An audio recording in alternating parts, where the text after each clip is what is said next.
The end of conference season brings us to Birmingham for the Conservatives.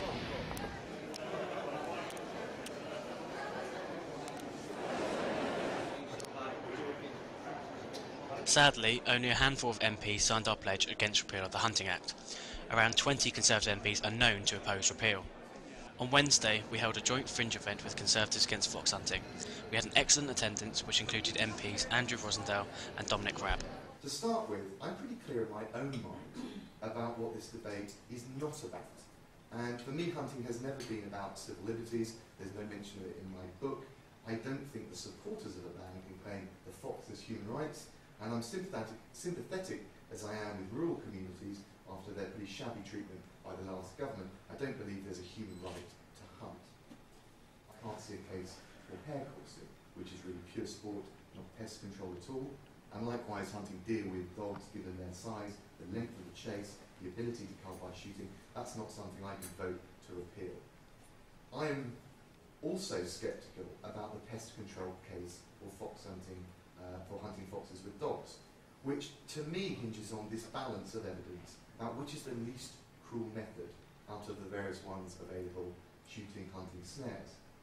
I say I'm sceptical, I take a lot of convincing, but I would look carefully at the empirical evidence in some circumstances, like upland areas, where, as the Burns inquiry recognised, finding effective alternatives such as shooting may prove difficult because of the terrain. And note the Leeds' latest report recognises, and I quote, evident inconsistencies in the research that's currently available. Animal welfare is no longer an issue that is considered to be an irrelevance, something that we shouldn't really spend time on. It is an issue that people from the highest ends of the party now accept is not something we can just discard and leave it to the other parties to concern themselves with. And that was highlighted exactly a year ago when David Cameron spoke to a large gathering of representatives from animal welfare organisations across the country at London Zoo. I don't see any case on the face of it for allowing this particular law to be repealed as it is. I don't want to see the reintroduction of hare coursing. I don't see any argument for that. Similarly with the stag hunting. So it's more complicated than just repealing the current legislation. Douglas Batchelor, Chief Executive of the League. What is interesting about the hunting debate is that there's a fundamental misunderstanding at the basis of it, in that it didn't actually ban hunting. What it banned was hunting for sport. It didn't ban pest control. It didn't take away people's ability to manage animals that are causing you a problem. It simply said, you can't do this for sport. It was that simple. And yet, when the debate is brought around, we often hear, well, the fox is a pest. But that's not an issue, because essentially, if it is a pest, then there are ways you can legislatively deal with it. What the Act did was take away hunting for sport.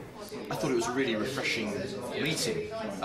We didn't shout at each other, we actually had a serious debate, and that's what's needed when it comes to looking at any possible change of the law. You know, there is a debate to be had. We don't want it to be polarised like last time. We want it to have a serious discussion and look at the facts as they are, and look at it in a positive way rather than seeing it as two sides fighting over the issue as it used to be.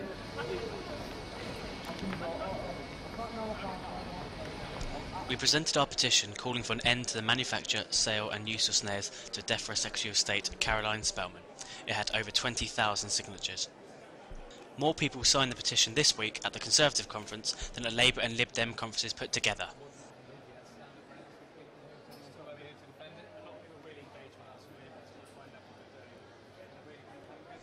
We lead the Conservative conference, encouraged by the positive response we have received.